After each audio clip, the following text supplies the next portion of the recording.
नमस्कार दोस्तों, EMFT lecture series में आप सबका बहुत स्वागत है। इस वीडियो से हम स्टब मैचिंग का कॉन्सेप्ट इन डिटेल समझने की कोशिश करेंगे। तो सबसे पहले स्टब या स्टब मैचिंग होता क्या है।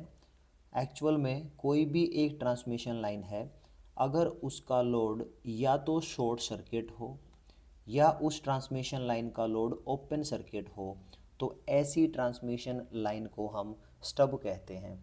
तो ये आपकी एक ट्रांसमिशन लाइन है, एल इसका लेंथ है, जेड नोट करेक्टरिस्टिक्स इम्पीडेंस है, यहाँ सोर्स कनेक्ट है और ये आपका लोड है। तो लोड अगर आपका शॉर्ट सर्किट है या फिर आपका लोड ओपन सर्किट है, तो फिर ऐसी ट्रांसमिशन लाइन हमें स्टब कहलाती है। तो अब क्वेश्चन ये है कि हम स्टब को क्यों स्टडी करते हैं, why do we use stub.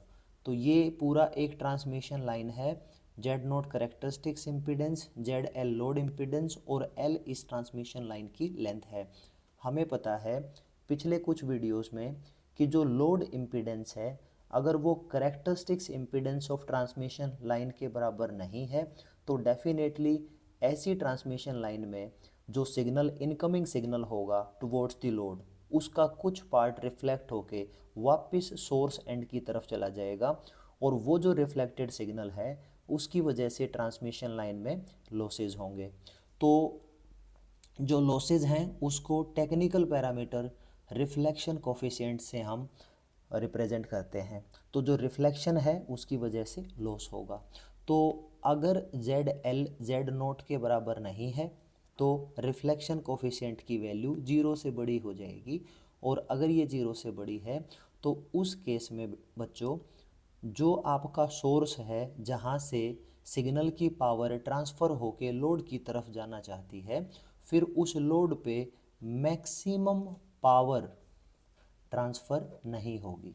तो यही हमारा मेन ऑब्जेक्टिव है कि जो सोर्स है उसके जो सिग्नल की पावर है, हम चाहते हैं कि मैक्सिमम पावर वो लोड की तरफ ट्रांसफ़र हो जाए। तो इसका मतलब अगर पावर को आप ट्रांसफ़र करना चाहते हो तो फिर जो लोड इम्पीडेंस है और जो characteristics impedance of transmission line है, इन दोनों को मैच करना बहुत ज़रूरी है। तो इन दोनों अलग अलग इम्पीडेंसेस को मैच करने के लिए हम यूज़ करते हैं स्टब इन दी ट्रांसमिशन लाइन, ताकि मैक्सिमम पावर सोर्स से लोड की तरफ ट्रांसफ़र की जा सके। तो ये है हमारा मेन ऑब्जेक्टिव। अब हम बात करते हैं कि जो स्टब है उसको कितने तरीके से कनेक्ट किया जाता है। यहाँ पे जो कनेक्शन है वो स्टब और मेन ट्रांसमिशन लाइन के बीच के कनेक्शन की हम बात कर रहे हैं। तो पहला जो टाइप बनता है वो है हमारा सीरीज़ कनेक्शन। अगर आपका स्टब और ट्रांसमिशन लाइन सीरीज़ में कनेक्ट हैं तो फिर वहाँ पे हम स्टडी करेंगे इम्पीडेंस। दूसरा जो कनेक्शन है वो है हमारा पैरेलल कनेक्शन। पैरेलल कनेक्शन है अगर स्टब और ट्रांसमिशन लाइन का, फिर हम स्टडी करते हैं एडमिटेंस, राइट। अब जो स्टब्स हैं वो यहाँ पे मैंने आपको बताया, या तो आपका स्टब शॉर्ट सर्किट होगा या आपका स्टब ओपन सर्किट होगा। तो बेसिकली अगर लोड शॉर्ट सर्किट है तो शॉर्ट सर्किट स्टब होगा, और अगर लोड ओपन सर्किट है तो ओपन सर्किट स्टब होगा। और ये टाइप और कनेक्शंस को अगर हम जोड़ दें तो बेसिकली चार अलग अलग डिफरेंट कॉन्फ़िगरेशन हमारे सामने आएंगी। तो पहली कॉन्फ़िगरेशन है बच्चों ओपन सर्किट सीरीज स्टब, यानी जो स्टब है वो आपका ओपन सर्किट है और मेन ट्रांसमिशन लाइन के साथ वो सीरीज में कनेक्ट है। अब देखते हैं ऐसे स्टब्स को हम ट्रांसमिशन लाइन में कनेक्ट कैसे करते हैं। ये हमारी मेन ट्रांसमिशन लाइन है। ये ट्रांसमिशन लाइन का एक हिस्सा है जहाँ पे मैं स्टब कनेक्ट करना चाहता हूँ। तो ये इन दो पॉइंट्स के बीच में हमने एक स्टब कनेक्ट किया। स्टब कैसा होगा, ये आपका ओपन सर्किट होगा। अगर इस पेज को ऐसे कर दिया जाए तो फिर आप ये पॉइंट और ये पॉइंट देख लीजिए, कुछ ऐसा ही स्टब यहाँ पे कनेक्ट हो रखा है। तो अब यहाँ पे आपका लोड इम्पीडेंस है। इस लोड इम्पीडेंस के यहाँ पे इस पॉइंट पे हम स्टब कनेक्ट करना चाहते हैं। तो आपको बेसिकली क्या करना होता है, लोड से कितना दूर आप इस स्टब को कनेक्ट करोगे वो आपका L1 डिस्टेंस है। कई बार इसको हम पोजीशन भी बोल देते हैं। और फिर जो आपने स्टब यूज़ किया that is open circuit stub, उस स्टब की टोटल लेंथ कितनी है ये आपका L2 है। अब इस तरीके से एक मेन ट्रांसमिशन लाइन जो है वो दो हिस्सों में बढ़ चुकी है, एक स्टब से लेफ्ट साइड और एक स्टब के राइट साइड। स्टब के लेफ्ट साइड कैरेक्टरिस्टिक्स इम्पीडेंस है Z01, स्टब से राइट साइड है Z02 और इस स्टब का अपना कैरेक्टरिस्टिक्स इम्पीडेंस है Z03। क्यों? क्योंकि stub itself is a transmission line having load either open circuit or short circuit. In this case we are having open circuit load. तो पॉइंट यहाँ पे ये है कि अगर आपने ये स्टब यहाँ लगाया है और स्टब्स मैचिंग हुई है तो फिर ये देखिए Z01 जो है वो Z02 के बराबर होगा और वो Z03 के बराबर होगा। ओवरऑल ये आपका एक कैरेक्टरिस्टिक्स इम्पीडेंस होगा और इस मैचिंग के बाद ये जो आपका लोड इम्पीडेंस है ये लोड इम्पीडेंस इस कैरेक्टरिस्टिक्स इम्पीडेंस के बराबर हो जाएगा और यहाँ जो सोर्स कनेक्ट है उसकी वजह से इस लोड पे मैक्सिमम पावर ट्रांसफ़र हो जाएगी। तो ओपन सर्किट स्टब्स में जो दूसरा कनेक्शन है वो हो सकता है ओपन सर्किट पैरेलल स्टब। अब ये एक पॉइंट है मेन जो ट्रांसमिशन लाइन है उसमें ये एक पॉइंट है जहाँ पे आप ओपन सर्किट स्टब कनेक्ट करना चाहते हो। तो ये जो पॉइंट है लोड से कितना दूर है ये पॉइंट, इसको कहते हैं L1 डिस्टेंस या पोजीशन भी बोल देते हैं। और ये आपका पैरेलली कनेक्ट है, पैरेलली कनेक्ट है तो यहाँ पे ये आपका स्टब है और ये आपकी मेन ट्रांसमिशन लाइन है। दोनों पैरेलली तब कनेक्ट होंगे जब इन दोनों के टर्मिनल एक ही पॉइंट्स पे कॉमन हो। तो यहाँ पे भी कॉमन है और यहाँ पे भी कॉमन है, ये आपका स्टब है। सिमिलरली Z01, Z02 और Z03 ये तीनों ही बराबर होंगे और फाइनली जो लोड इम्पीडेंस है वो इन सभी करेक्टरिस्टिक्स इम्पीडेंसेस के बराबर हो जाएगा। So this is Z01 is equal to Z02 is equal to Z03 and that is any standard characteristics impedance.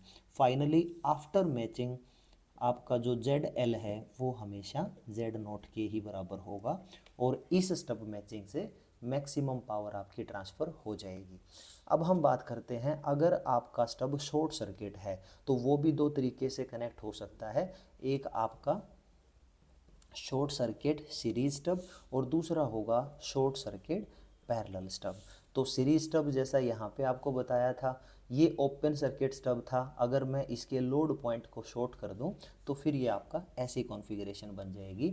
और सिमिलरली ये जो लोड से आपका L1 डिस्टेंस लेफ़्ट साइड ये आपके उस स्टब की पोजीशन होगी जहां आप शॉर्ट सर्किट स्टब लगाना चाहते हो।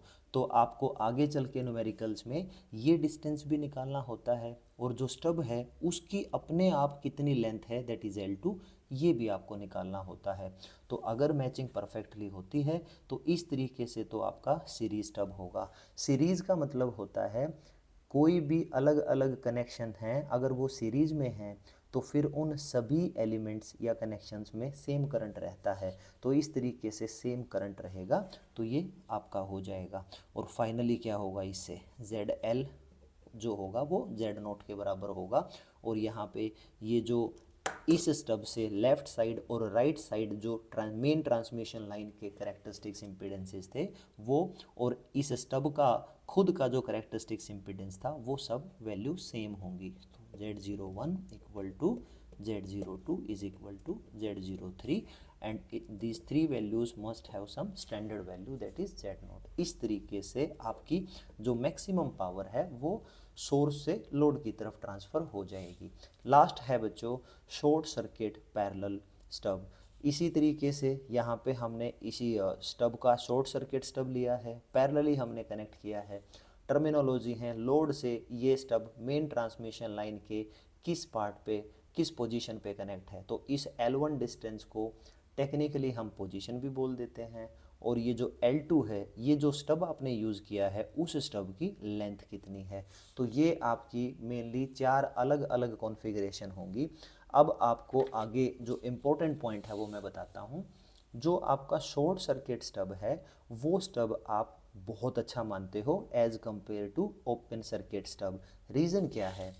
ओपन सर्किट स्टब जो है, इस स्टब में ये हो सकता है जो ट्रांसमिशन लाइन है, स्टब इनफैक्ट एक ट्रांसमिशन लाइन ही है, क्योंकि उसका लोड इम्पीडेंस या तो ओपन सर्किट होगा या शॉर्ट सर्किट होगा, इसीलिए उसको स्टब बोल देते हैं। तो अगर ओपन सर्किट स्टब है तो चांसेस हैं कि ये कुछ जो पावर है उसको रेडिएट कर सकता है एयर में, और वो रेडिएशन अगर हुआ तो डेफिनेटली वो हमारे लिए एक लॉस होगा। इसीलिए ओपन सर्किट स्टब को हम जनरली अवॉइड करते हैं और शॉर्ट सर्किट स्टब को प्रेफर करते हैं ताकि एनर्जी लॉस ना हो सिग्नल्स का, राइट।